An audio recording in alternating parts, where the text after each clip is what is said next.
الله الرحمن الرحيم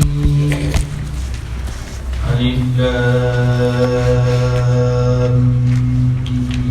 ميم ذلك الكتاب لا ريب فيه هدى للمتقين الذين يؤمنون بالغيب ويقيمون الصلاة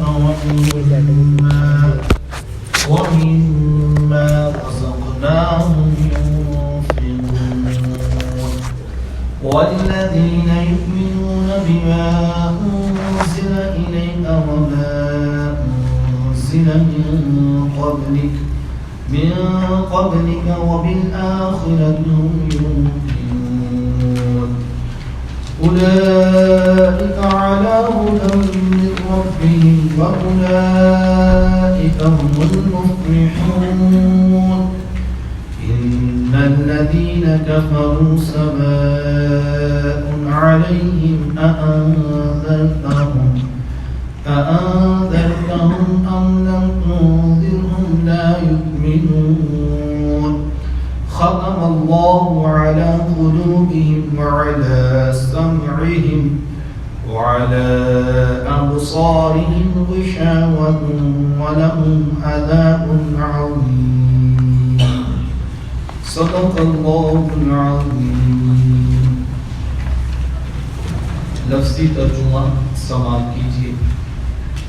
الف لام میم یہ حروف مقطعات ہیں جن کی مراد اللہ اور اس کا رسول خوب جانتے ہیں.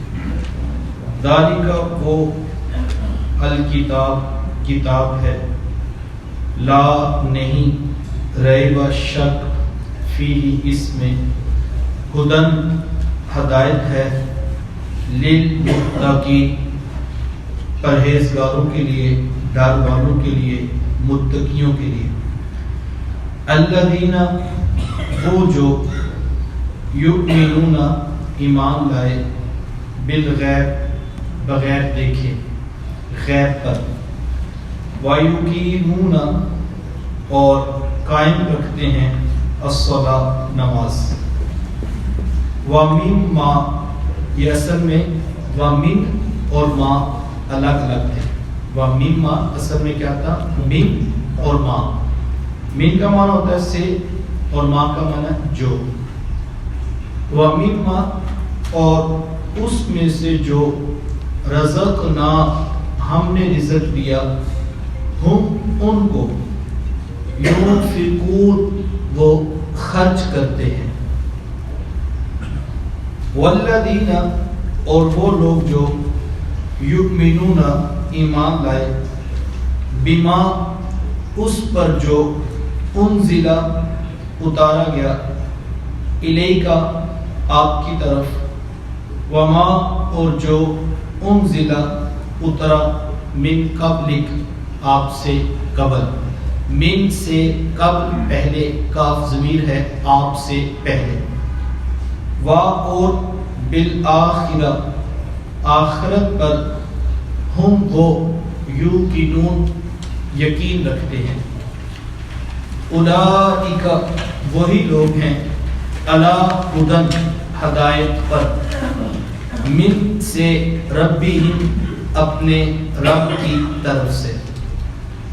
وَأُولَئِكَ اور وہی لوگ ہیں، ہم جو المفلحون فلاح پانے والے، کامیاب، مراد کو پہنچنے والے. ان الذین بے شک وہ لوگ، کافروا جنہوں نے کفر کیا، سواء برابر ہے، علیہم ان پر، آپ کیا، انذرتا آپ ڈرائیں، ہم ان کو، ام یا لم تنذر نہ ڈرائیں آپ، ہم ان کو، لا یؤمنون وہ ایمان نہیں لائیں گے. ختم اللہ مہر لگا دی اللہ نے، ختم مہر لگا دی اللہ تعالی نے، علی قلوبہم ان کے دلوں پر، وعلی سمعہم اور ان کے کانوں پر، وعلی ابصارہم اور ان کی آنکھوں پر غشاوۃ پردہ ہے، وَلَهُمْ اور ان کے لیے عذاب ہے عظیم بڑا۔ لفظی ترجمہ آپ نے سماعت کیا۔ کتاب رحمت قرآن مجید کی دوسری سورت کا آغاز آج اللہ کی توفیق سے ہو رہا ہے، اور اس سورت کا نام ہے سورۃ البقرہ۔ قرآن مجید کی مختلف سورتوں کے مختلف نام رکھے گئے ہیں، اور نام رکھنے کی وجہ مختلف بیان کی گئی ہے۔ بعض صورتوں میں اللہ تعالیٰ نے انبیاء کے ناموں پر نام ارشاد فرمائے۔ سورہ ابراہیم آپ کو جو ہے وہ دکھائی دیتی ہے۔ اسی طرح اس صورت میں سورۃ البقرہ، چونکہ ایک باقرہ عربی میں گائے کو کہتے ہیں، اور اس کے اندر ایک پورا واقعہ موجود ہے بنی اسرائیل کی گائے کے متعلقہ، تو مفسرین نے کہا کہ اس نسبت سے اس کا نام سورۃ البقرہ رکھا۔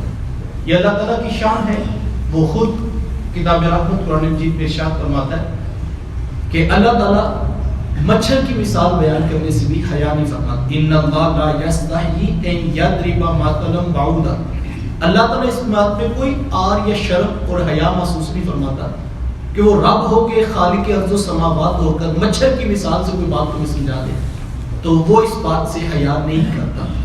تو کتاب رحمت قرآن مجید میں ایک سورت ہے جس کا نام ہے سورۃ النمل، نمل عربی میں جب کیڑی کو کہتے ہیں، تو چونٹی کے نام پر جو ہے وہ سورت کا نام رکھ دیا گیا۔ تو یہ اس کی شان بے نیازی ہے، وہ پیغمبروں کے ناموں پہ سورتیں نازل کر دے اور اس کو پیارے لگے تو پیغمبر سے محبت کرنے والی چونٹی بھی پیاری لگے تو اس کے نام پر سورت کا نام رکھے، چونکہ وہ قادر مطلق ہے اور اس کا جو ہے وہ حکمت بڑا انداز ہے جس کے اندر بہت ساری حکمتیں پوشیدہ ہیں۔ تو اس کی ایک وجہ یہ بیان کی گئی چونکہ اس کے اندر جو ہے ایک گائے کا واقعہ موجود ہے، اس کی نسبت سے اس کا نام سورۃ البقرہ رکھا۔ اس کی 286 آیات ہیں اور 40 رکوعات پر مشتمل یہ سورت موجود ہے۔ اس سورت کو مدنی سورت کہا جاتا ہے، اور اس کی جو نزول کی جگہ ہے وہ مدینہ المنورہ ہے، اور بہت سارے احکامات آپ دیکھیں گے کہ مدنی دور کی روایات اس میں آپ کو دکھائی دیں گی۔ سورۃ البقرہ کی بہت ساری فضیلت خود اللہ کے رسول صلی اللہ علیہ وآلہ وسلم نے ارشاد فرمائی۔ میں چند ایک احادیث بطور برکت آپ کے سامنے رکھنا چاہوں گا تاکہ سورت سے قبل ہمیں اس سورت کی برکات کا اندازہ ہو سکے۔ اللہ کے رسول صلی اللہ علیہ وآلہ وسلم نے ارشاد فرمایا کہ سورۃ البقرہ قرآن مجید کی کوہان ہے۔ فرمایا ہر شے کی کوئی نہ کوئی کوہان اور بلندی ہوتی ہے، اور قرآن مجید کی کوہان سورۃ البقرہ ہے۔ اور ایک روایت میں فرمایا کہ اس کی ہر آیت جب نازل ہوا کرتی اللہ کے 80 فرشتے ساتھ میں نازل ہوتے، ہر آیت کے ساتھ 80 فرشتے جو ہے وہ نازل ہوا کرتے۔ اور اس سورت کے بارے میں حضور اسلام نے یہ ارشاد فرمایا کہ اپنے گھروں کو قبرستان نہ بناؤ اور سورۃ البقرہ کی گھروں میں تلاوت کیا کرو۔ فرمایا یہ وہ بابرکت سورت ہے کہ اگر کسی گھر میں اس کی تلاوت کی جائے اس گھر کے اندر شیطان نہیں آتا، وہ گھر ہر قسم کی آفات سے، پریشانیوں سے اور وسوسوں سے، اور بالخصوص خاص طور پر جو ہے وہ شیطانی اور جنات کے جو اثرات ہیں ان کے بارے میں حضور اسلام نے بتایا کہ اگر سورۃ البقرہ کی تلاوت کی جائے تو اس گھر میں شیطان نہیں ٹھہرتا۔ یہ حفاظت ہے اور یہ اثار ہے جو اللہ تعالیٰ نے اپنے رسول کی امت کو عطا کیا۔ اللہ کے رسول صلی اللہ علیہ وآلہ وسلم، بڑی خوبصورت روایت آج میری ایک نظر سے گزری کہ اللہ کے رسول صلی اللہ علیہ وآلہ وسلم جہاد کے لیے مہم تیار کر رہے تھے، اور مختلف صحابہ کو حضور بلا رہے تھے اور ان کو جہاد کے لیے حضور بھیج رہے تھے، اور جو بھی صحابی آتے تو حضور ان کو فرماتے کہ آپ جو ہے وہ قرآن مجید کی جو صورتیں آپ کو آتی ہیں آپ وہ سنائیں، اور کسی کو 2 صورتیں آتی، کسی کو 4 آتی۔ اللہ کے رسول پوری محبت اور پوری توجہ کے ساتھ اپنے صحابہ کا قرآن سنتے، سبحان اور اللہ قرآن سننے کے بعد حضور فرماتے کہ آپ بھی شامل ہو جائیں لشکر میں. سبحان اللہ اور مختلف لوگ آ رہے تھے اور ہر کوئی 2 صورتیں، کوئی 4 صورتیں، کوئی 6 صورتیں، جتنا قرآن سے صحابہ کو یاد ہوتا وہ حضور اسلام کو سناتے. اور پھر ایک کم سن عمر کا چھوٹا جو ہے وہ نوجوان آگے بڑھا اور حضور نے پوچھا کہ آپ کو بھی قرآن آتا ہے؟ انہوں نے کہا جی حضور مجھے بھی قرآن آتا ہے. تو حضور کہیں کہ کون سی صورت آپ سنائیں؟ انہوں نے عرض کی حضور میں سورہ بقرہ سنا. سبحان ڈھائی اللہ پاروں پر مشتمل ہے. تو حضور اسلام نے ان سے پھر سورۃ البقرہ سنی اور پھر سن لینے کے بعد حضور فرمایا کہ اس سورۃ البقرہ کی وجہ سے میں محمد تمہیں اس لشکر پر سردار قائم کرتا ہوں. سبحان اللہ تمہیں سرداری اس لشکر کی دیتا ہوں اور تم نے اس لشکر کی کمانڈ کرنی ہے کہ تمہیں سورۃ البقرہ یاد ہے. کتنی بڑی بلند بات ہے. تو کتنا خوش قسمت ہوگا اس شخص کا سینہ جس کو سورۃ البقرہ یاد ہے. سبحان تو اس کی یہ برکات ہے. تو خود اللہ کے رسول صلی اللہ علیہ وسلم نے فرمایا کہ قرآن پڑھو، قرآن سیکھو اور قرآن کے اوپر عمل کرو. اور فرمایا جو قرآن پڑھتا ہے، قرآن سیکھتا ہے، پھر قرآن پر عمل کرتا ہے، اس شخص کی مثال ایسے ہے جیسے اس نے مشک و عنبر کے بھرے ہوئے برتن کے اندر ہاتھ رکھا ہو سبحان اللہ اور اس کی خوشبو جو ہے وہ ہر طرف پھیل رہی ہے اور ہر طرف کو معطر کر رہی ہے. جو قرآن پہ عمل کرنے والا ہے، قرآن کو سمجھنے والا ہے، قرآن کو پڑھنے والا ہے، اس کی مثال ایسے دی کہ ایک بھرا ہوا برتن ہے جس کے اندر مشک و عنبر ہے اور اس کی خوشبو ہر طرف پھیل رہی ہے. بات سمجھ آ رہی ہے نا؟ جو قرآن پر عمل کرتا ہے اس کی خوشبو اللہ کے سنتے ہر طرف پھیل جاتی ہے. اور پھر آگے فرمایا کہ جو قرآن پڑھتا ہے، قرآن سمجھتا ہے لیکن عمل نہیں کرتا، فرمایا وہ ایسے ہے کہ جیسے کستوری کا برتن ہے لیکن برتن کا منہ اوپر سے باندھا ہے اور خوشبو باہر نہیں آتی. تو اصل عمل ہے جس کی طرف ہمیں ترغیب دی گئی ہے. اللہ کے رسول صلی اللہ علیہ وآلہ وسلم کے ایک اور صحابی ہیں جن کا نام ہے حضرت اسید بن حضیر رضی اللہ تعالیٰ. وہ گھر میں بیٹھے سورۃ البقرہ کی تلاوت کر رہے تھے کہ ان کا بچہ قریب سو رہا تھا اور ان کے صحن میں ان کا گھوڑا بھی بندھا ہوا. جیسے وہ قرآن مجید کی سورۃ البقرہ کی تلاوت کرتے تو ان کا گھوڑا جو ہے وہ ہنہنانا شروع کر دیتا اور وہ پھر جو ہے وہ تلاوت کو روک دیتے. وہ پھر پڑھتے تو پھر گھوڑا جو ہے وہ ہنہنانا شروع کر دیتا. 2-3 بار تکرار کے ساتھ ایسا ہوا. ان کو یہ خوف لاحق ہوا کہ کہیں گھوڑا میرے بچے کو نقصان نہ پہنچا دے. تو انہوں نے تلاوت قرآن مجید کو موقوف کیا اور خاموش ہو کر بیٹھ گئے. تو آسمان کی طرف دیکھا تو ایک نوری حالہ تھا جو ان کو دکھائی دیا. روشنیاں ہی روشنیاں دکھائی. یہ مجمع، یہ ماجرا رات کا تھا. جب صبح اللہ کے رسول صلی اللہ علیہ وسلم کی بارگاہ میں حاضر ہوئے تو اپنی ساری کیفیت کو بیان کیا اور عرض کیا کہ حضور میں اس طرح پڑھتا تھا اور جیسے میں تلاوت شروع کرتا سورہ بقرہ کی تو میرے صحن میں گھوڑا تھا جو خوشی سے اچھلنے لگتا اور میں پھر رک جاتا، میں پھر پڑھتا تو وہ پھر شروع ہو جاتا. ایک عجیب کیفیت تھی. جی بھی چاہتا تھا میں پڑھوں اس وقت لیکن میں پھر رک گیا کہ میرے بچے کو نقصان نہ پہنچا دے. اور حضور پھر میں نے آسمان کی طرف دیکھا تو بہت ساری روشنیاں مجھے دکھائی. میرے حضور مسکرائے اور حضور میں اسید بن حضیر کیا آپ جانتے ہیں کہ وہ روشنیاں کیا تھی؟ عرض کیجیے حضور مجھے نہیں پتہ لگا. اور میں اسید بن حضیر وہ اللہ کے فرشتے تھے جو سورہ بقرہ کی تلاوت سننے کے اور وہ آپ کی تلاوت سن رہے تھے. اور اگر اے اسید بن حضیر آپ تلاوت کرتے جاتے وہ ساری رات کو کرتے رہتے سبحان اور یہاں تک کہ صبح لوگ ان کو اپنی آنکھوں سے دیکھ لیتے. سبحان تو فرمایا کہ وہ اللہ کے فرشتے تھے جو سورۃ البقرہ کی تلاوت کے لیے سننے کے لیے جو ہے وہ جمع ہو رہے تھے. تو یہ سورۃ البقرہ کی جو ہے وہ خوبصورت اور بابرکت آیات ہیں جن کو ہمیں ضرور یاد کرنا چاہیے. ایک حدیث کے اندر جو ہے وہ اللہ کے رسول صلی اللہ علیہ وآلہ وسلم نے فرمایا کہ سورۃ البقرہ کی پہلی 5 آیات اور آخری 2 آیات یہ ہم المفلحون تک اور پھر ادھر سے آمن الرسول سے آخر تک جو آخری رکوع بنتا ہے تو وہ 2 آیات فرمایا کہ اس کو کم از کم ہم ضرور یاد کر لیں تو اس کی برکات جو ہے وہ نصیب ہوتی ہیں. اور ہمارے سورۃ البقرہ کے اندر ایک آیت آیت الکرسی ہے جو اتنی برکت کی ہے کہ حضور علیہ السلام نے فرمایا کہ یہ ڈائریکٹ رب کے عرش کے نیچے سے نازل کی. یہ اتنی برکت والی آیت الکرسی جو ہے وہ اس سورت کے اندر موجود ہے. تو برکتوں کا ایک خزانہ ہے جو اہل ایمان کو عطا کیا گیا ہے سورۃ البقرہ کی صورت میں. سورت کا آغاز حروف مقطعات سے ہو رہا ہے۔ مختلف صورتوں کے آغاز میں آپ دیکھتے ہیں کہ مختلف قسم کے حروف جو ہے وہ موجود ہیں۔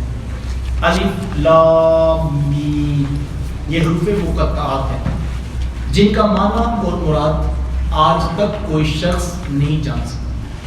اس کا مطلب کیا ہے، اس کا مفہوم کیا ہے، اس کے صحیح معنی کیا ہیں، وہ اللہ اور اس کا رسول خوب جانتے ہیں۔ اس کے علاوہ کسی دوسرے جو ہے وہ شخص کو اس راز کا نہیں پتہ۔ ہاں مرادی معنی مفاہیم جو ہیں وہ مفسرین نے بیان کیے ہیں، مختلف حروف سے مختلف قسم کے معنی مرادی جو ہے وہ بیان کیے گئے ہیں، لیکن حقیقت کیا ہے یہ اللہ اور اس کا رسول خوب جانتا ہے۔ لیکن ایک روایت جو میرے استاد مکرم ان حروف کے بارے میں بیان کیا کرتے ہیں کہ جس وقت جو حروف مقطعات کا نزول ہوا، جبریل امین علیہ السلام اللہ کی بارگاہ سے پیغام وحی لے کر بارگاہ اقدس میں حاضر ہوئے اور انہوں نے آ کر عرض کیا کہ الف، تو حضور فرمایا کہ جبریل میں جان گیا، میں محمد سمجھ گیا۔ سبحان اللہ۔ جبریل نے عرض کیا لام، تو حضور میں جبریل میں محمد جان بھی گیا، میں محمد سمجھ بھی گیا۔ سبحان اللہ۔ عرض کی کہ حضور میم، تو حضور میں جبریل میں محمد جان بھی گیا، میں محمد سمجھ بھی گیا۔ سبحان اللہ۔ اللہ سبحان اکبر۔ اللہ۔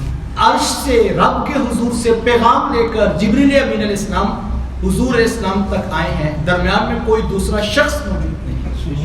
لانے والے جبریل کو بھی نہیں پتا کہ اس پیغام میں محبت میں راز کی بات کون سی ہے، اور یہ قرآن مجید کے وہ راز ہیں جو اللہ اس کے رسول کے درمیان میں ہیں، اور یہ وہ راز و نیاز کی باتیں ہیں جو حضور نے فرمایا کہ میں محمد جان بھی گیا، میں محمد سمجھ بھی گیا۔ لیکن یہ بات ذہن میں رہے کہ بطور مومن ہمارا اس بات پر یقین ہونا چاہیے کہ یہ اللہ کا کلام ہے اور یہ 100% سچ ہے، اور اس کے کوئی نہ کوئی معنی اور مفاہیم ضرور ہیں جو اللہ اور اس کے رسول خوب جانتے ہیں۔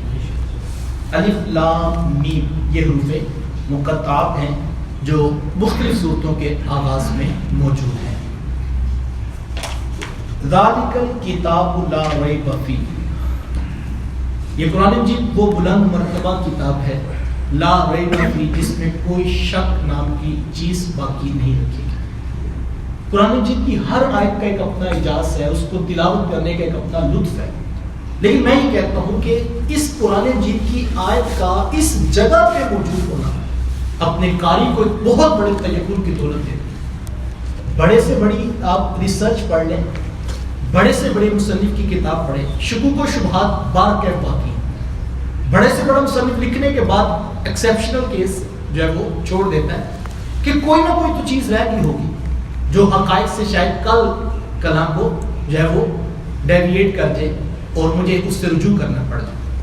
میں نے گزشتہ نشست میں کہا تھا سائنس بڑی تیزی سے ارتقائی سفر کر کے آگے کی طرف بڑھ رہی ہے، لیکن ابھی بہت سارے سوالات ہیں جو سائنس جو ہے وہ چھوڑتی جا رہی ہے کوسچن مارک کے طور پر، کہ ان کی بھی ریسرچ ہونی ہے، ان کی بھی تحقیق ہونی ہے، اور بہت سارے مراحل سے گزرنے کے بعد بھی سائنس کہتی ہے یہ بھی لا نہیں بن سکتا، اس کے پریکٹیکل ایویڈنس رہتے ہیں، اس کی ایکسپیریمنٹل ویریفیکیشن رہتی ہے، یہ تھیوری کے درجے پہ ہے، اس کے اوپر اور کوئی لفظ دے لے، لیکن ابھی حتمی رائے نہیں ہے، چونکہ ہو سکتا ہے کل کو چیز کچھ اور ہو جائے، اور ایسا ہوا کہ ہم بہت چیزوں کو کچھ اور سمجھتے رہے، ایک وقت کے بعد ہمیں ان سے رجوع کرنا پڑا۔ لیکن قرآن مجید کتنا بڑا دعویٰ اپنے ماننے والے کو یقین کی وہ دولت عطا کر رہا ہے جو کائنات کی کسی اور کتاب کو حاصل نہیں ہے۔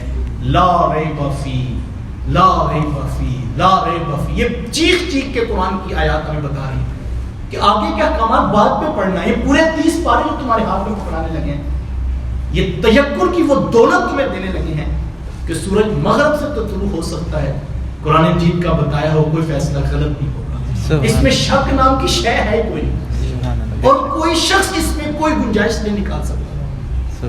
امام سیوطی علیہ الرحمہ نے لکھا ہے الاتقان فی علوم القرآن کے اندر، اگر قرآن مجید کی مثل لانا ممکن ہوتا تو بدر و احد کے میدان نہ سجتے۔ سادہ سی بات تھی کہ قرآن مجید کا مثل اور مد مقابل لے آتے بات ختم ہو جاتی، اور وہ اہل عرب تھے جن کو مخاطب کر کے قرآن مجید نے چیلنج کر کے کہا وَإِن كُنتُمْ فِي رَيْبٍ مِّمَّا نَزَّلْنَا عَلَىٰ عَبْدِنَا فَأْتُوا بِسُورَةٍ مِّن مِّثْلِهِ، فرمایا وہ ذکر جو ہم نے اپنے عبد خاص کے سینہ نور پہ نازل کیا ہے اگر اس میں کوئی شک نام کی چیز دیکھتے ہو تو اس جیسی ایک صورت ہی لا کر دکھاؤں. اور یہ تقاضا نہیں تھا کہ 286 آیات کے مقابلے میں تم سورۃ البقرہ کی 286 آیات لے کر آؤ. ایک سورت سے مراد یہ تھا سورۃ الکوثر جیسی 3 آیات ہی لے کر آؤ. لیکن نہ وہ کل لا سکے، نہ آج لا سکے، نہ قیامت تک لا سکیں گے. اور یہ ہو بھی کیسے؟ یہ رب کا کلام ہے، اس کا مقابلہ ہو ہی نہیں سکتا. بے شک. تو یہ میری اور آپ کی بہت بڑی خوش قسمتی بے شک. اور یہ میرا اور آپ کا اعجاز ہے کہ پورا قرآن مجید آج بھی 100%. میں دوپہر بھی کسی دوست سے کہہ رہا تھا کہ بہت سارے دلائل ہیں جن کا عقل کے بل بوتے پہ رد کیا جا سکتا ہے، لیکن قرآن مجید یہ اتنی بڑی حقیقت ہے جس کو آج تک کوئی شخص چیلنج نہیں کر سکا. اور یہ بہت بڑا اعزاز ہے میرے اور آپ کے لیے. میں نوجوانوں سے اکثر کہتا ہوں آپ ادب کو پڑھیں، آپ لٹریچر کو پڑھیں، آپ انٹرنیشنل افیئرس کو پڑھیں، آپ اخلاقیات کے ضابطے پڑھیں، آپ ماہرین نفسیات کی بھی رائے لیں، آپ میڈیکل سائنس کو بھی پڑھیے، ہر چیز پڑھتے جائیں آپ، بڑی اچھی بات ہے. لیکن اتنا تیقن آپ کو کہیں سے پیدا نہیں ہوگا جتنا آپ کو قرآن مجید سے ہوگا. اور یہ وہ جو ہے وہ بنیاد ہے جس پر ایک مومن کھڑے ہو کے تحقیق کرتا ہے، اور وہ جو بھی آئے گا اس کے مطابق دیکھے گا، اس کو کبھی شک اور کوئی چیز ایسی نہیں ملے گی. لا ریب فیہ، اس میں شک نام کی گنجائش ہی ہوئی. اور پھر اگلی بات بڑی خوبصورت، ہدی للمتقین، ہدایت ہے متقیوں کے لیے. یعنی آپ یہ بتا دیا کہ یہ تحقیق کی کتاب نہیں ہے، یہ ریسرچ بک نہیں ہے، یہ فلسفے کی کتاب. اس کا مقصد صرف یہ اس نے ہدایت عطا کری. یعنی قرآن مجید کے اندر ولا رطب ولا یابس، خود قرآن نے کہا کوئی خشک و تر چیز ایسا نہیں ہے الا فی کتاب مبین، کہ اس کا ذکر کتاب مبین میں موجود ہے. ذکر ہے لیکن مقصد اس پہ ریسرچ پیش کرنا نہیں ہے. مقصد یہ ہے کہ بھولے بھٹکے انسان کو مالک کی دہلیز تک پہنچائے. اور یہی قرآن مجید کا مقصد. اس بات کا انکار نہیں کہ قرآن مجید ایک فلسفی کی بھی تسکین کرتا ہے، اس بات کا انکار نہیں ایک میڈیکل سائنس کا ذہن رکھنے والے کے ذہن کی تشفی قرآن کرواتا ہے، ایک شاعر کو تسکین اور ذوق جو ہے قرآن کی آیات دیتی ہیں. لیکن مقصد اس کا کیا ہے؟ ہدی للمتقین، یہ ہدایت ہے متقیوں کے.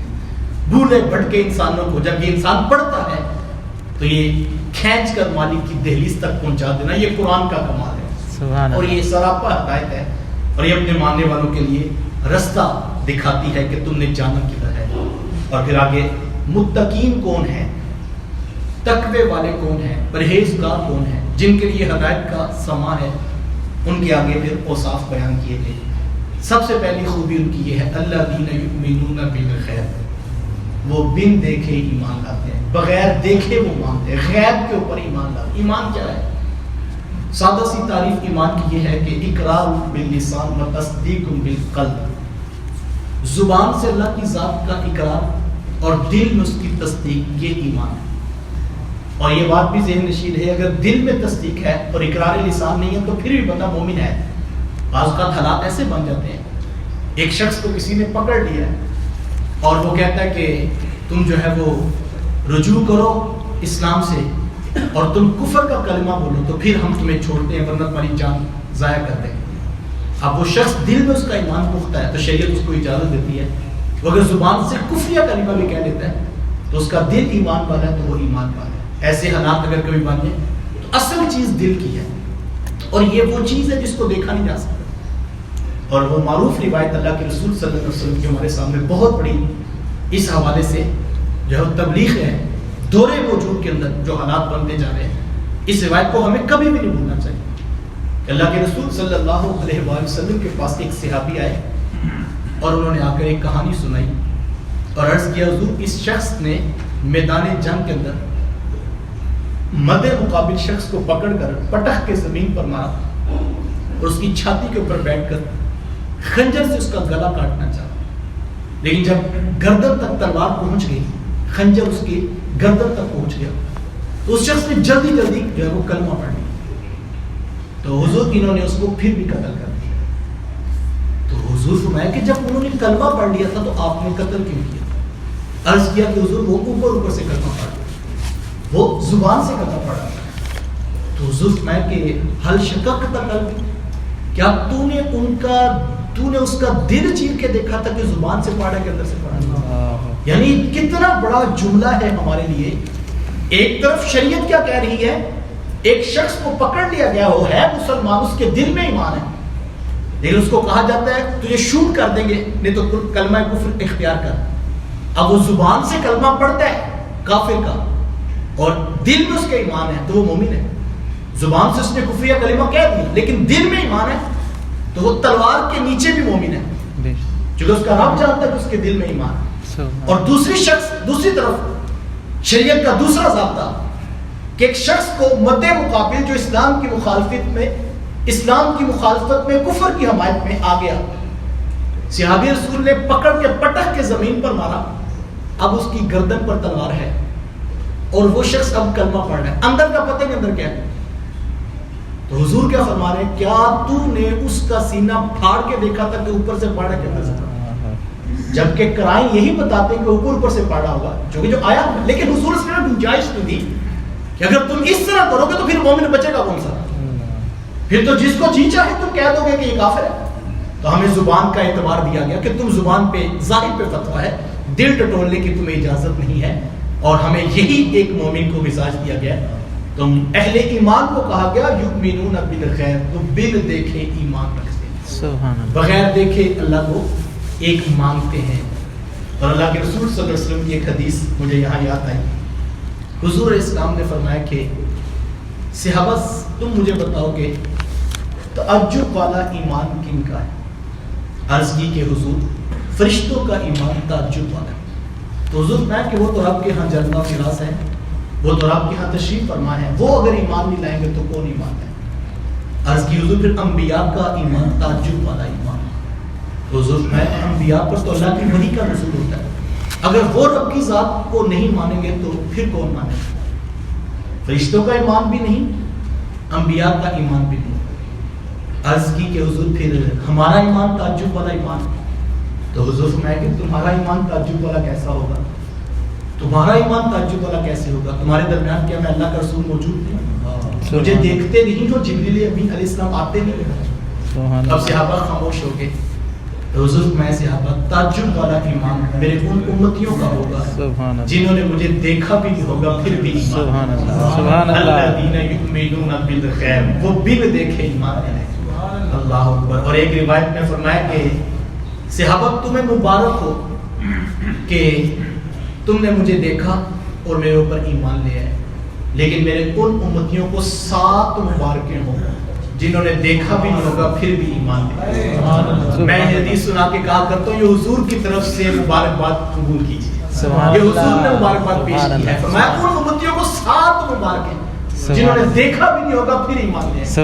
ان کو کسی نے بتایا ہوگا یہاں سے کالی زلفوں والے محبوب گزرے، ان کو کسی نے بتایا ہوگا وہ دہا کے چہرے والے آقا 1400 سال قبل گزرے، بس ان کو کسی نے بتایا ہوگا تو وہ بتانے والے پر ایمان لے آئیں گے. حضور میں ان کو 7 مبارکیں جنہوں نے دیکھا بھی نہیں ہوگا پھر بھی ایمان. الذین یؤمنون بالغیب، وہ جو بن دیکھے ایمان لاتے. دیکھ کر مان لینا بھی بڑی بات ہے، لیکن بن دیکھے ماننا تو پھر حضور نے خود فرمایا ان کی شان کچھ ہو. اور آگے فرمایا کیا کہ دوسری خوبی ان کی یہ ہے وَيُقِيمُونَ الصَّلَاةَ، اور وہ نماز قائم رکھتے ہیں، نماز کو قائم کرتے ہیں. اب یہاں پر ذرا اس موضوع کو آپ دیکھیں کہ ایمان کے فوراً بعد دوسرے نمبر پر نماز کا تذکرہ. اسلام قبول کرنے کے فوری بعد دوسرا جو حکم دیا جا رہا ہے وہ متقین کی صفت کے طور پر بیان کیا گیا کہ وہ نماز کو قائم رکھنے والے. یہ واضح نشیر ہے کہ نماز پنجگانہ ہر عاقل بالغ مسلمان مرد و عورت پر پنجگانہ فرض قرار دی گئی. اس پر کوئی دوسری رائے نہیں. امت کا اس بات پر اجماع ہے. سینکڑوں آیات اور سینکڑوں احادیث رسول نماز پڑھنے کی ترغیب اور نہ پڑھنے کی سخت وعید کے اوپر وارد ہوئی. اللہ کے رسول صلی اللہ علیہ وسلم نے آخری وصیت امت کو یہ کی تھی کہ لوگوں نماز، لوگوں نماز، لوگوں نماز، نماز نہ چھوڑنا، نماز نہ چھوڑنا، نماز نہ چھوڑنا. آج ہم دیکھیں ہم کہاں پہ کھڑے ہیں. 95% لوگ ہیں جو عملاً شاید نماز کا بائیکاٹ کر چکے. ہماری مسجدیں ویران ہو گئی، اور ہمارے گھر قبرستان کا ماحول پیش کر رہے ہیں. صبح کے وقت گھر میں 4 6 7 لوگ ہیں اور 6:30 پونے 7 تک ٹائم پہنچ گیا. ہر شخص عقل مند ہے, فہم و ادراک رکھتا ہے, ہند سندھ کے تبصرے وہ جانتا ہے, لیکن اگر فجر کے وقت اٹھنے کی توفیق نہیں ہو رہی تو اس کو رک کر سوچنا چاہیے کہ میری عقل, میرا فہم, میرا ادراک مجھے کیا فائدہ دے گا اگر مجھے مالک کی دہلیز پہ جھکنا بھی نصیب نہیں. واضح حدیث موجود ہے, من ترک الصلاۃ متعمدا فقد کفر جہارا, جس شخص نے جان بوجھ کر ایک نماز چھوڑی گویا اس نے اعلانیہ کفر کیا. بعض ائمہ کے نزدیک تو وہ شخص کافر ہو جاتا ہے, لیکن امام اعظم امام ابو حنیفہ علیہ رحمہ فرماتے ہیں گویا اس نے کافروں والا کام کیا, یعنی کافر ہوتا تو نہیں لیکن کافروں والا اس نے کام کیا ہے. اور بعض ائمہ نے کہا کہ بے نمازی کو قتل کر دیا جائے, اور بعض نے کہا کہ قتل کرنا واجب ہے. امام اعظم امام ابو حنیفہ علیہ رحمہ نے ذرا سخت فتویٰ دیا اور کہا کہ قتل تو نہ کیا جائے لیکن اس کو قید میں ڈالا جائے گا یہاں تک کہ وہ سچی توبہ کر کے باقاعدہ نمازی بن جائے, پھر اس کو جب چھوڑا جائے گا.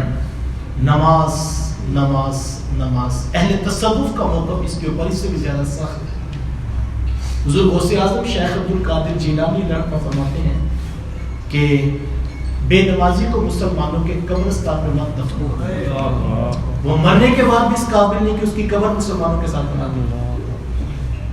ویسے تو میں کہتا ہوں میں قادری ہوں, میں چشتی ہوں, میں سہروردی ہوں, میرے سارے طریقت کے رشتے پورے ہیں, لیکن اگر ہم ان کی تعلیمات پہ غور کریں کہ ہم کہاں پہ کھڑے ہیں تو پھر ہمیں حقیقت سمجھ آئے گی کہ شاید وہ جملہ تو تلخ تھا, کسی نے کہا, اس نے کہا کہ ہم بزرگوں کو تو مانتے ہیں لیکن بزرگوں کی ایک نہیں مانتے. کاش کہ ہم ان کی تعلیمات پہ کھڑے ہو جائیں. لیکن اصل چیز ہے تعلیمات. سلطان باہو علیہ رحمہ فرماتے ہیں کہ بے نمازی سے تو خنزیر بھی پناہ پاتا, وہ بھی کہتا ہے مولا کسی بے نمازی کے متھے نہ لگا, جبکہ جانوروں میں سب سے بدترین جانور اس کو گننا ہے. اور شیخ سعدی شیرازی فرماتے ہیں کہ بے نمازی کو قرضہ نہ دو, جو رب کا قرض نہیں ادا کرتا تمہارا کیسے ادا. اور حضرت مجدد رفسانی رحمہ فرماتے ہیں کہ بے نمازی فرماتے کہ سالک کو سب سے زیادہ قربت سجدے کی حالت میں رب کے حضور میں, یعنی قرب خدا بندی جو ہے وہ سجدے کی حالت میں نصیب ہوتا ہے.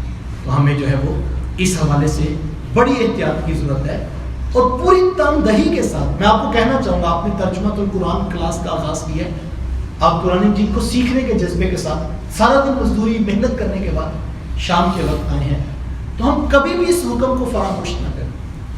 پہلا حکم جو قرآن مجید نے دیا ایمان کا, ایمان تو دیکھو ایمان والوں کے لیے تو قرآن ہے, اور ایمان کے بعد تو احکامات شروع ہوئے نا. عملاً پریکٹیکلی آپ نے کرنا کیا, ایمان تو اقرار ہے, دل میں اس کی تصدیق ہے. پریکٹیکلی اگر آپ دیکھیں قرآن مجید کا پہلا حکم کیا ہے, یقیمون الصلاۃ, نماز کو قائم. لیکن اگر ہم پڑھتے جا رہے ہیں, ہم سمجھتے جا رہے ہیں, لیکن ہم نے اس حکم کو قبول, پہلا حکم دیا نا آج قرآن نے ہمیں, عملاً پریکٹیکلی تو ہمیں آج پہلی بات قرآن نے یہی کہی کہ نماز پڑھنا, اور کہا یہ ہدایت ہے متقیوں کے لیے. اور کون سے متقی؟ جو نماز پنجگانہ کو اپنا شعار زندگی بنا لیتے ہیں. تو میں اور آپ آج سے ہی اگر کسی کی صبح کی 4 نمازیں بھی رہتی ہوں, میں اس کو بھی دعوت فکر دیتا ہوں کہ میں اور آپ ابھی سے سچی توبہ کر کے محاسبہ کر کے جو ہے وہ اپنی جو ہے وہ نماز کی عادت کو اختیار کریں, اور عملاً نماز پنجگانہ کا جو ہے وہ اہتمام ضرور کیا. کبھی اگر نماز رہ جائے تو یہ عادت بن جاتی ہے, جب ہم چھوڑتے جائیں گے پھر دل سیاہ ہو جائے گا. حدیث میں آتا ہے کہ جب بندہ ایک گناہ کرتا ہے تو اس کے دل پر ایک دبا پڑتا ہے, اگر وہ توبہ کر لے تو وہ مٹ جاتا ہے, ورنہ دوسرے گناہ پر, پھر تیسرے گناہ پر, پھر چوتھے گناہ پر, بالآخر جو ہے وہ اس کے جو ہے وہ دل کی سیاہی اتنی بڑھ جاتی ہے کہ پھر اس کی تمیز اور فرق ختم ہو جاتا ہے. پھر نیکی اور بدی میں وہ فرق نہیں کر پاتا, پھر وہ ایسی کیفیت میں چلا جاتا ہے نیکی اور بدی اس کے لیے برابر ہوتا ہے. تو میں اور آپ نماز کے لیے پنجگانہ نماز کا اہتمام کرنے کا عہد کریں, اور قرآن مجید پہ دیکھیے قرآن کی بات مانتے چلے جائیں. قرآن ایسا قرب خدا بندی آپ کو عطا کرے گا کہ میں اور آپ سوچ بھی نہیں سکیں گے کتنی بڑی دولت ہے جو ہمیں قرآن کی وساطت سے ملی ہے. اور فوراً کہا وَمِمَّا رَزَقْنَاهُمْ يُنْفِقُونَ, اور جو رزق ہم نے ان کو دیا ہے اس میں سے وہ خرچ کرتے ہیں. یہ دوسری چیز.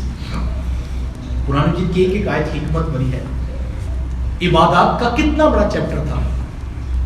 قرآن مجید نے 2 جملوں کے اندر کہ نماز قائم کرتے ہیں اور جو مال کماتے ہیں راہ خدا میں خرچ کرتے رہتے ہیں. سبحان اللہ. بدنی عبادت کا بھی حکم آ گیا, مالی عبادت کا بھی حکم. سبحان اللہ. اور 2 جملوں کے اندر اور پیچھے والی آیت کا اگر جز آپ شامل کر لیں کتنی جامع آیت ہے. الذین یؤمنون بالغیب. متقی کون ہے, پرہیزگار کون ہے, صوفی کون ہے؟ قرآن نے بتا دیا جو بن دیکھے ایمان رکھتا ہے اور اس کی پیشانی مالک کی دہلیز پہ جھکی رہتی ہے. سبحان اللہ. کیا کیا صرف نمازیں پڑھنے سے بس اس کی غرض ہوتی ہے؟ نہیں, اگر کوئی مال آ جائے وہ جلدی جلدی راہ خدا میں خرچ کرتے ہیں. سبحان اللہ. یہ اس کی شان ہے جس کو تقوی کی دولت مل جاتی ہے. اللہ کے رسول صلی اللہ علیہ وآلہ وسلم ایک دن مصلی امامت پہ کھڑے ہوئے اور حضور علیہ السلام نے نماز پڑھائی. نماز پڑھا کر صحابہ فرماتے کہ حضور جلدی جلدی اٹھے اور اپنے کاشانہ اقدس میں چلے گئے. فرماتے پہلے کبھی ایسے نہیں ہوا تھا. حضور علیہ السلام کی روٹین تھی کہ محبوب علیہ السلام نماز کے بعد بیٹھتے, صحابہ نے کوئی بات پوچھنی ہوتی تو وہ صحابہ پوچھتے اور حضور ان کو ارشاد فرماتے. ہمیں تعجب ہوا, خیریت تو اتنی جلدی حضور گھر کیوں چلے گئے؟ لیکن فرماتے کہ تھوڑی دیر کے بعد حضور پھر واپس تشریف لے گئے. تو ہم نے خلاف معمول ایک کام دیکھا تو ہم سے رہا نہ گیا, تو ہم نے پوچھ لیا اور ہم نے پوچھا کہ حضور جی خیریت ہو, اتنی جلدی نماز کے فوری بعد آپ گئے اور پھر واپس آ گئے؟ تو حضور میں کہ میں نماز پڑھتا تو مجھے خیال آیا کہ سونے کا کچھ حصہ جو ہے ابھی میرے گھر میں پڑا ہوا تھا اور میں رب کے حضور کھڑا ہوں اور میں جلدی جلدی جا کے اس کو صدقہ کر دیا ہے اور میں پھر واپس آ گیا. اتنا مال بھی اپنے پاس رکھنا نہیں حضور نے بہتر سمجھا اور جلدی جلدی وہ راہ خدا میں خرچ کر دیا. جو راہ خدا میں خرچ کرتے ہیں وہ حقیقت میں تقوی کی زندگی کا نور حاصل کرتے ہیں. تقوی نصیب بھی ان کو ہوتا ہے اور یہ خرچ اللہ کی توفیق سے ہوتا ہے. دونوں عبادات کا ہم سے تقاضا ہے, بدنی عبادت کا بھی تقاضا ہے اور مال کی عبادت کا بھی تقاضا ہے. کیونکہ اصل میں جو مومن ہے اس کو مزاج دیا ہے خود اللہ کے رسول صلی اللہ علیہ وسلم نے ارشاد کیا, قل ان صلاتی و نسکی و محیای و مماتی للہ رب العالمین. محبوب آپ فرما دیجئے ان صلاتی بے شک میری نماز, و نسکی میری قربانی, اور و نسکی ان صلاتی و نسکی میری قربانی اور میرا زندہ رہنا اور میرا اس دنیا سے چلے جانا للہ رب العالمین, وہ تمام جہانوں کے پالنے والے کے لیے. مومن انا للہ و انا الیہ راجعون, جو ہم کسی مرد کے اوپر یہ وظیفہ یہ آیت پڑھتے ہیں اس کا مطلب کیا ہے کہ میرا سب کچھ میرے مالک کے لیے اور میں نے بھی اس کی طرف چلے جانا. یہ تصور جو ہے وہ ہمیں خرچ کرنے سے حاصل ہوتا ہے کہ دنیا ختم ہونے والی ہے اور ہم نے جو ہے راہ خدا میں خرچ کرنا ہے. خرچ کرنا بہت بڑی فضیلت کی بات ہے.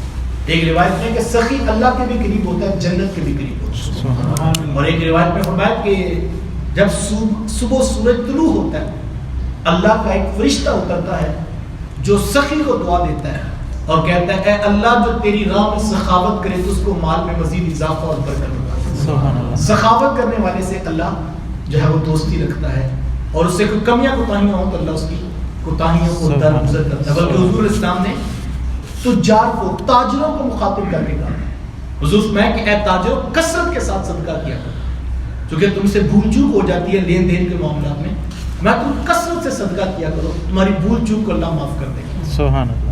یعنی کثرت نہ بھی کرے تو جو شخص سارا دن پیسے دے رہا ہے پیسے لے رہا ہے تو کوئی صحبت کوئی غلطی ہو جاتی ہے, کوئی حساب کتاب میں رہ گیا, کسی کا رہ گیا, کسی کا دینا تھا, تو ہمارے تم کثرت سے صدقہ کیا کرو کہ تم سے جو بھول چوک ہو جاتی ہے تمہارے صدقات سے اللہ تمہیں معاف کر دے گا. اللہ ہمیں بدنی عبادت کی بھی توفیق عطا کرے, مالی عبادت کی بھی توفیق عطا کرے. اور آگے تیسری بات ارشاد فرمائی والذین یؤمنون بما انزل الیک, اور وہ ایمان رکھتے ہیں اس پر جو معلوم ہم نے آپ کے سینہ نور پہ نازل کیا. یہاں سے کتاب رحمت قرآن مجید کی مراد ہے. حضور اسلام کو اللہ تعالیٰ نے قرآن مجید عطا کی. خود اللہ کے رسول صلی اللہ علیہ وآلہ وسلم نے ارشاد فرمایا, ترمذی شریف کے دامن میں روایت ہے, فرمایا کہ انما اوتیت القرآن ومثلہ معہ, اللہ نے مجھے قرآن بھی عطا کیا اور قرآن جتنے اور علوم بھی رب نے مجھے عطا کیا. یعنی صرف قرآن نہیں عطا کیا, قرآن جتنے اور علوم بھی اللہ نے اپنے محبوب اسلام کو عطا ہے. اور ایک روایت میں فرمایا کہ وہی حلال ہے جس کو اللہ حلال قرار دے. فرمایا کہ ایک شخص تخت پر بیٹھ کر قرب قیامت کے فتنوں میں حضور نے ایک تذکرہ کیا. فرمایا ایک وقت آئے گا ایک شخص تخت پر بیٹھ کر موٹے پیٹ والا شخص یہ کہے گا کہ وہی حلال ہے جس کو اللہ نے حلال کیا اور وہی حرام ہے جس کو اللہ نے حرام کیا. فرمایا کہ اللہ کی قسم جس شے کو میں حرام قرار دیتا ہوں وہ ایسے ہی ہے جیسے میرے رب نے حرام سبحان اللہ, اور جس کو میں حلال قرار دیتا ہوں وہ ایسے ہی جیسے میرے رب نے حلال قرار دیا. سبحان اللہ. خود تو اللہ کے رسول صلی اللہ علیہ وسلم کے پاس صحابی آئے اور حضور اسلام نے فرمایا کہ لوگوں حج کے لیے آیا کرو. تو ایک صحابی نے عرض کیا حضور کیا ہر سال آیا کریں؟ تو حضور میں لوگوں حج کے لیے آیا. انہوں نے پھر پوچھا حضور کیا ہر سال آیا کریں؟ تو حضور اسلام نے کہ لوگوں حج کے لیے آیا کرو. انہوں نے تیسری مرتبہ پوچھا کیا ہر سال آیا کریں؟ تو آقا کریم علیہ السلام نے وقفہ سکوت توڑتے ہوئے خاموشی اختیار کی اور خاموشی کا وقفہ توڑتے ہوئے حضور نے فرمایا کہ لو قلت نعم لوجبت. فرمایا اگر میری زبان سے ہاں نکل جاتا ہر سال آنا واجب ہوتا.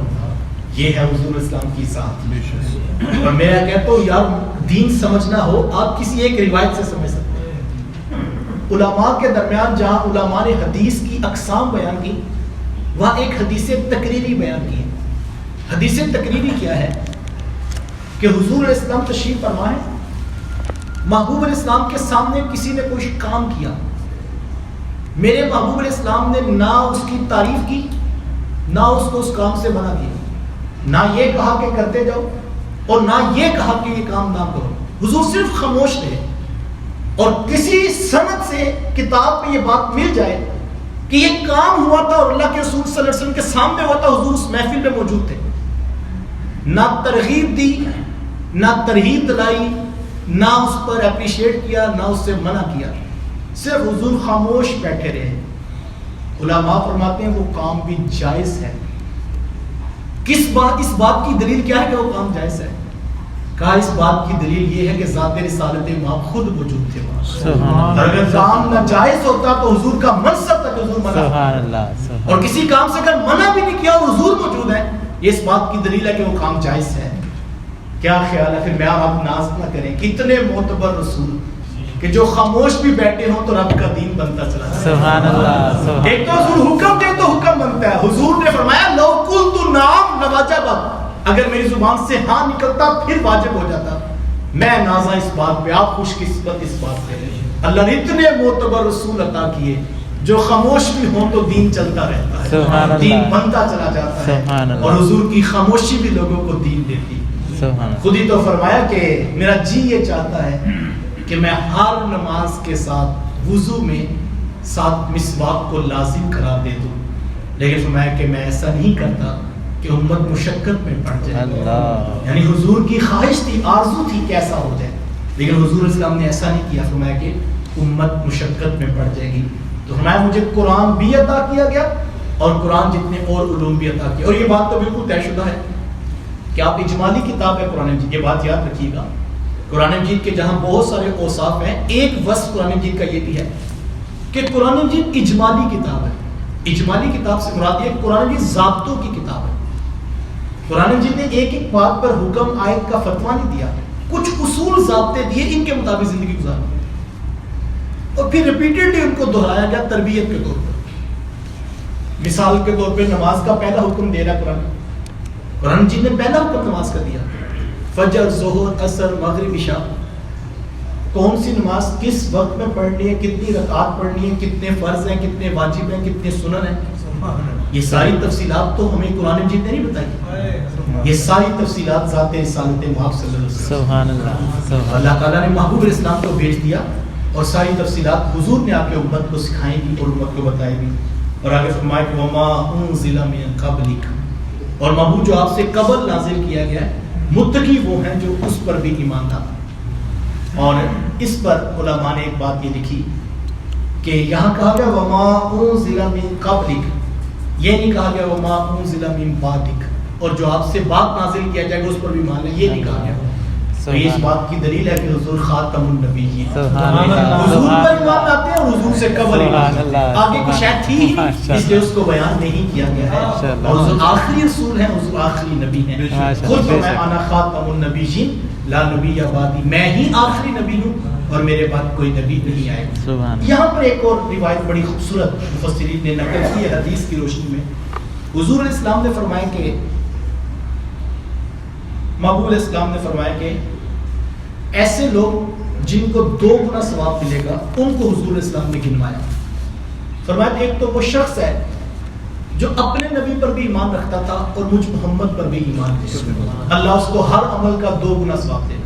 حضرت موسیٰ علیہ السلام کا امتی تھا اور حضور علیہ السلام جب تشریف لائے تو یہودیت کا مذہب اس نے قبول کیا، لیکن جیسے حضور آئے تو اس نے حضور کا دین قبول کر لیا، پچھلے مذہب پر بھی عمل پیرا تھا اور اس مذہب پر بھی عمل پیرا ہوا، حضور پاک اس کو اللہ 2 گنا ثواب دے۔ اور دوسرا فرمایا کہ وہ شخص کہ جو اپنے رب کا حق بھی ادا کرتا ہے اور اپنے مالک کا حق بھی ادا کرتا ہے، وہ اپنے مالک کا حق بھی ادا کرتا ہے، اپنے رب کا حق ادا کرتا ہے، پنجگانہ نماز پڑھتا ہے، جائز اور ناجائز حلال اور حرام کے مطابق زندگی گزارتا ہے، لیکن جہاں پہ نوکری کرتا ہے، جہاں پہ جاب کرتا ہے، اس مالک کے بھی تو کوئی حقوق ہیں، وہ ان کو بھی ادا کرتا ہے اور پوری دیانتداری سے ادا کرتا ہے۔ جو شخص 5 وقت کی نماز پڑھتا ہے، رب کے حقوق ادا کرتا ہے، ساتھ میں محکمے کی ڈیوٹی بھی کرتا ہے اور اپنے مالک کو دھوکہ نہیں دیتا، اپنے مینیجر سے غلط بیانی نہیں کرتا، خیانت نہیں کرتا اپنی کمپنی سے، اپنے محکمے سے رشوت کے طور پہ کوئی پیسے نہیں قبول کرتا، پورا مخلص ہے اور ان کی بات بھی مانتا ہے، اپنے رب کی بات بھی مانتا ہے۔ میرے حضور مانتے ہیں جتنی نیکیاں کرے گا اللہ اس کو 2 گنا ثواب عطا کرے گا، سبحان اللہ، کہ اس نے اس مالک کی بات مانتے مانتے خالق کو نہیں بھولا، اور خالق کا ہی حکم تھا کہ تو نے مالک کو دھوکہ نہیں دینا، تو ادھر بھی وہ پورا رہا، تو حضور مانتے اس کو اللہ ہر عمل کا 2 گنا ثواب دے گا۔ سبحان اللہ۔ اور تیسرا حضور علیہ السلام نے فرمایا کہ وہ شخص کے جس کی ایک باندی یا لونڈی تھی، اس نے اس کو ادب سکھایا، پھر یا آزاد کر دیا یا نکاح کر کے اس کو دین سکھایا، اللہ اس کو بھی 2 گنا اجر عطا کرے گا۔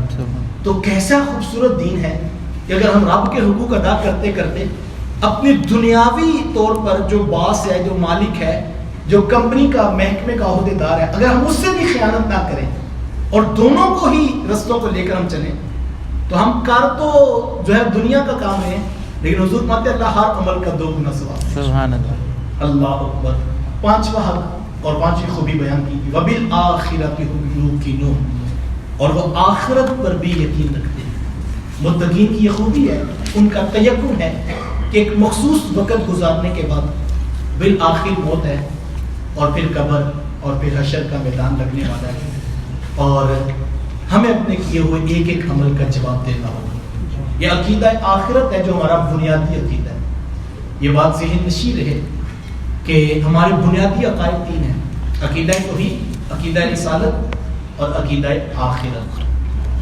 پہلی آیت میں یؤمنون بالغیب میں عقیدہ توحید کی بات کی، بما انزل الیک وما انزل من قبلک میں جو ہے وہ عقیدہ رسالت کی طرف اشارہ ہوا، اور آگے تیسرا عقیدہ قرآن مجید نے دیا، وبالآخرۃ هم یوقنون، اور وہ آخرت پر بھی پورا یقین رکھتے ہیں۔ ان کو یقین ہوتا ہے کہ یہ مخصوص وقت ہے جو ہمیں ملا ہے اور اس کو گزارنے کے بعد بالآخر موت ہے اور ہمیں اپنے کیے ہوئے ہر عمل کا حساب دینا ہوگا۔ میں اور آپ اگر قرآن مجید کے اس پہلے پیج کے اوپر موجود 3 آیات کو اچھی طرح اپنی روح میں اتار لیں تو یہ 3 آیات ہی بندے کو کبھی گناہ گار نہیں ہونے دیں گے، بے شک، کبھی اس کی جرت ہی نہیں ہو سکتی جس کو یہ یقین ہے کہ مجھے بالآخر موت ہے اور رب کے حضور کھڑے ہونا ہے، جس کو یہ تیقن ہے کہ مجھ سے پوچھا جانا ہے اور وہ اٹل حقیقت ہے جس کے لیے مجھے تیار کیا گیا ہے، تو وہ کیسے دھوکہ کر سکتی ہے۔ میں اکثر مثال دیتا ہوں، آپ کسی بڑے شاپنگ مال میں داخل ہوں، لاکھوں کی چیزیں بغیر کسی سیکیورٹی گارڈ کے وہاں پڑی ہیں، لیکن کوئی شخص کوئی چیز اٹھا کے جیب میں نہیں ڈالتا، سب کچھ سامنے پڑا ہے لیکن کوئی چیز اٹھا کے انسان جیب میں نہیں ڈالتا، کوئی بات کمپنی کا مینیجر نہیں کھڑا، کوئی کمپنی کا سیکیورٹی گارڈ نہیں کھڑا، لیکن بندہ کوئی چیز کیوں نہیں اٹھاتا؟ اس لیے کہ جب وہ انٹر ہوا تھا تو سامنے لکھا تھا کہ کیمرے کی آنکھ آپ کو دیکھ رہی ہے، اس کو پتا اگر مجھے کوئی دیکھ نہیں رہا یہاں پہ میں اٹھا کے رکھ بھی لوں گا، جیسے گیٹ پہ کاؤنٹر پہ پہنچوں گا تو ویڈیو میرے ہاتھ میں پکڑا دی جائے گی اور کہا جائے گا سر یہ معذرت آپ رکھ دیں واپس، تو شرمندگی بھی ہوگی اور آگے سے کوئی جواب میں نہیں دے سکوں گا، چونکہ ویڈیو بن چکی ہے اور یہ وہ تصور ہے جو ہمیں لاکھوں کی چیزیں پڑی ہوں، بلکہ آپ دیکھتے ہیں بعض پر کسی کی کوئی چیز گر جائے تو لوگ اٹھا کے سر یہ آپ کی گر گئی۔ ایک طرف تو جیب کے اندر سے کوئی چیز نکالی جاتی ہے اور دوسری طرف سب کچھ سامنے بڑا کوئی نکالتا نہیں۔ تصور کیا ہے؟ یہاں کیمرہ لگا ہے، ایک مینجمنٹ، ایک سسٹم ہے جو ہمیں ویڈیو دکھائیں گے اور ہماری ساری کہانی کھل کے سامنے آ جائے گی۔ میں کہتا ہوں یہ تو دنیا کا کیمرہ ہے، یہ تو خراب بھی ہو سکتا ہے، اس میں فنی خرابی آ سکتی ہے، اس کی ویڈیو ڈیٹا سے ڈیلیٹ بھی کی جا سکتی ہے، لیکن یہ ہمارے ہاتھ، یہ کیمرے ہمارے ساتھ لگا دیے، جس کے بارے سورہ یاسین نے کہا الیوم نختم علی افواہہم، کل ان کے منہوں پہ مہر لگا دی جائے، منہ نہیں بات کریں گے، زبان نہیں بولیں گے۔ آج یہ بڑی بولتی ہے جہاں کہ انسان ہنسنے لگتا ہے، یہ چرب زبانی کے ساتھ اگلے کو کہانی سنا کے نکل جاتا ہے اور بعد میں کہتا ہے دیکھو نا میں نے کیسے باتوں میں لگایا اور پھر میں نکل آیا۔ اللہ قرآن میں فرماتا ہے الیوم نختم علی افواہہم، بڑا زور ہے جوانوں اس آیت کے اندر، ذرا ترجمہ نہ بھی سمجھ لگے، ذرا آپ لفظوں کے صوتی آہنگ کو دیکھیں، جیسے پریکٹیکلی آواز آ رہی کہ واقعی تالا لگ گیا زبان کو۔ الیوم نختم علی افواہہم، ان کے منہوں کو مہر لگا دی جائے، وَتُكَلِّمُنَا أَيْدِيهِمْ، اور ان کے ہاتھ ہمارے ساتھ باتیں کریں، وَتَشْهَدُ أَرْجُلُهُمْ، اور ان کے پاؤں گواہیاں پیش کریں، بِمَا كَانُوا يَكْسِبُونَ، جو کچھ وہ کیا کرتے تھے، جو کرتوت وہ کرتے تھے، کل کہانیاں کھل کے سامنے آ جائیں گے۔ وَإِذَا الصُّحُفُ نُشِرَتْ، اللہ قرآن میں مانتا ہے صحائف کھول کھول کے ان کے سامنے رکھیں، اس وقت انسان حیرت میں ڈوب پڑے گا، وہ کہے گا یار ہوا کیا، یہ ہاتھ تو میرے تھے، یہ تو میرے ساتھ لگے تھے، یہ پاؤں تو میرے مددگار تھے، یار میرے خلاف کیسے ہو گئے؟ اس وقت کا پچھتانا کچھ کام نہیں آئے گا۔ وَوُضِعَ الْكِتَابُ فَتَرَى الْمُجْرِمِينَ مُشْفِقِينَ مِمَّا فِيهِ، کتنی زوردار تنبیہ ہے اس آیت کے اندر۔ اللہ فرماتا ہے وَوُضِعَ الْكِتَابُ، ان کے نامہ اعمال کے ہاتھ میں پکڑا دیے جائیں گے، فَتَرَى الْمُجْرِمِينَ مُشْفِقِينَ مِمَّا فِيهِ، اللہ فرماتا ہے اے مخاطب تو دیکھے گا مجرموں کو مارے ڈر کے وہ کتاب کو کھولیں گے، مشفقین مما فی، وہ ڈر رہے ہوں گے اس کے اندر کیا ہے، اور پھر جب دیکھیں گے تو کیا کہیں گے یا ویلتا، اس یا ویلتا کے اندر حسرت ہے، ہائے ہائے ہائے، یا ویلتا یا ویلتا، ہائے ہائے ہائے، ما لہذا الکتاب، اس کتاب کو کیا ہو گیا، لا یغادر صغیرۃ ولا کبیرۃ الا احصاها، اس نے نہ کوئی چھوٹا کام چھوڑا نہ اس نے کوئی بڑا کام چھوڑا، ساری کہانیاں لکھ کے اس کے اندر محفوظ کر دی گئی۔ اس وقت انسان پچھتائے گا، ما یلفظ من قول الا لدیہ رقیب عتید، اللہ قرآن میں فرماتا ہے کہ کوئی محافظ فرشتہ ہے جو ہم نے اس کے ساتھ جوڑ دیا ہوا ہے، جو ما یلفظ کے اندر تلفظ ہے، جو کوئی تلفظ یہ زبان سے کرتا تھا ایک محافظ فرشتہ تھا جو اس کو لکھ لیتا تھا۔ کمپنی تو نہیں سن رہی تھی، کیمرے میں ریکارڈنگ آ رہی تھی، آڈیو نہیں آ رہی تھی، لیکن اللہ رحمت ہم نے ایک فرشتہ رکھا ہے جو بھی اس نے تکلم کیا، جو تلفظ کیا، جو لفظ اس کی زبان سے نکلا، اور اس کی تفسیر میں مفسرین نے لکھا کہ بیماری کے وقت جو مریض ہائے وائے کرتا ہے فرشتہ وہ بھی لکھ لیتا ہے۔ اللہ، ان ہائے وائے کے لفظوں کا ترجمہ نہیں ہو سکتا وہ کیا کہنا چاہتا ہے، لیکن جو اس کے دل کی حالت ہے، اس کے اندر پیچھے شکوہ تھا، رب کی نافرمانی کر رہا تھا، ناشکری کر رہا تھا، کیا تھا اس کے پیچھے، اس کے دل کی کہانی ہے۔ ما یلفظ من قول الا لدیہ رقیب عتید، ایک محافظ فرشتہ ہے جو اس کا سب کچھ لکھ لیتا ہے۔ آج کمپنی کہتی ہے جی ویڈیو آ سکتی ہے، آڈیو نہیں آ سکتی، ایڈوانس سسٹم کہتا ہے ہم آڈیو بھی دیں گے، آپ 2 ماہ کی پہلے کی آڈیو سننا چاہے پورے کمرے میں کیا کیا بات ہوئی ہے ہم وہ بھی ڈیٹا سیو کر کے دیں گے۔ یہ آج 1400 سال بعد کہانی کھل رہی ہے۔ اللہ مطلب ہمیں کیمرے کی ضرورت ہے، ہم نے ایک فرشتہ محافظ مقرر کیا جس کا کام یہ کرامن کاتبین یعلمون ما تفعلون، 2 محافظ فرشتے ہم نے رکھے ہیں جو تمہارے کندھوں پر ہمارے حکم کے مطابق نصب ہو چکے ہیں اور وہ مقرر ہو چکے ہیں۔ یعلمون ما تفعلون، تم وہ جو کرتے ہیں، جو تم کرتے ہو، تفعلون تم جو کرتے ہو، یعلمون وہ جانتے ہیں، ان سے کوئی شے چھپی ہوئی نہیں ہے۔ یہ عقیدہ آخرت جس کا مضبوط ہوگا وہ گناہوں سے بچ جائے گا، اور جس کا یہ عقیدہ مضبوط نہیں رہتا وہ پھر ہنس کے کہتا ہے یہ جہاں مٹھا اگلا کس نے مٹھا، وہ جی ویکھی جائے گی، بعض لوگ تو کہتے ہیں کہ اتنے مر رہے ہیں، اتنے لوگ قبروں میں جا رہے ہیں، ہم بھی چلے جائیں. یہ تو جب جائیں گے تو صاحب کو پتہ لگے گا کہ اندر حالت کیا ہے. اور یہ تو کاش کوئی مردہ اٹھ کے بتائے کہ اندر ہوا کیا ہے. ورنہ حضور اسلام نے فرمایا کہ جو میں جانتا ہوں اگر تم جان لو، اور جو میں دیکھتا ہوں اگر تم دیکھ لو، فرمایا تمہارے چہروں سے مسکراہٹ ختم ہو جائے اور تم جنگلوں کی طرف چلے جاؤ، اور تم جو ہے اپنی بیویوں کے بستر کے پاس بھی نہ جاؤ. جو میں دیکھتا ہوں اگر تم دیکھ لو، اور جو میں جانتا ہوں اگر وہ تم جان لو. صاحبو یہ حقیقت ہے، یہ کوئی قصہ کہانی نہیں. وَبِالْآخِرَةِ هُمْ يُوقِنُونَ. یہ پانچواں وصف بیان کیا اور آگے کہا اولئک علی ھدی من ربہم.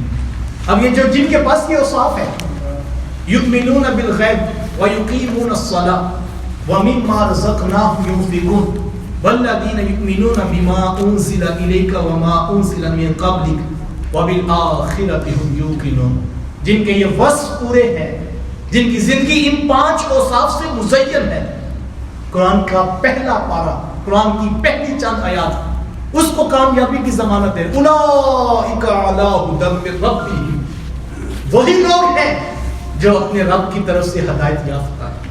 قرآن ان کو سند دے رہا ہے جو ایمان بالغیب رکھتے ہیں، جو پنجگانہ نماز رکھتے ہیں، جو خرچ کرنے کا مزاج رکھتے ہیں، جو حضور اور اسلام کے سینہ نور پہ اترنے والی اور اس سے قبل نازل ہونے والی چیزوں پر ایمان رکھتے ہیں، اور جو آخرت کا یقین رکھتے ہیں. قرآن کہتا ہے ھدی من ربہم.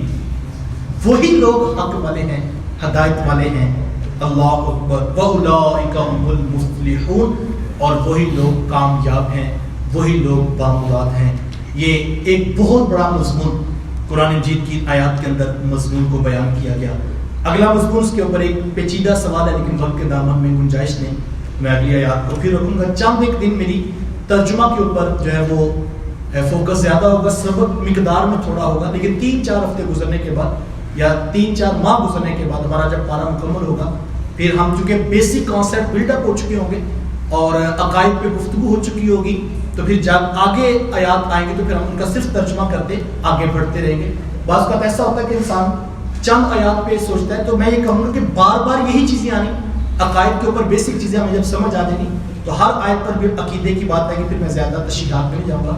لیکن پہلا پارہ جب ہم پوری تفصیلات سے پڑھ لیں گے، آگے پھر ہم اشارہ کرتے جائیں گے تو انشاءاللہ وہ آپ کو سمجھ آتا جائے گا. لفظی ترجمے پہ غور کیجیے گا. الف لام میم یہ حروف مقطعات ہیں. ذالک الکتاب یہ وہ بلند مرتبہ کتاب ہے. لا ریبہ نہیں ہے شک، لا نہیں ریبہ شک، فی اس میں ہدن ہدایت ہے، للمتقین متقیوں کے لیے، پرہیزگاروں کے لیے، ڈر والوں کے لیے. الذین وہ لوگ جو یؤمنون ایمان لائے، بالغیب بغیر دیکھے، ویقیمون اور قائم رکھتے ہیں، الصلاۃ نماز، ومما اور اس میں سے جو رزقنا ہم نے دیا، رزق ہم ان کو، ينفقون وہ خرچ کرتے ہیں، والذین اور وہ لوگ جو یؤمنون ایمان لائے، بما اس پر جو انزل اتارا گیا، الیک آپ کی طرف، وما اور جو انزل اتارا گیا، من قبلک آپ سے قبل، وبالآخرت اور آخرت پر ہم وہ یوقنون یقین رکھتے ہیں. اولئک وہی لوگ ہیں، علی پر ہدن ہدایت پر، من ربہم اپنے رب کی طرف سے، واولئک اور وہی لوگ ہیں، ہم المفلحون کامیاب فلاح والے اور بامراد لوگ وہی ہیں. صدق اللہ علیہ. ابھی مختصر دعا کے بعد انشاءاللہ آج ہم گرامر کی کلاس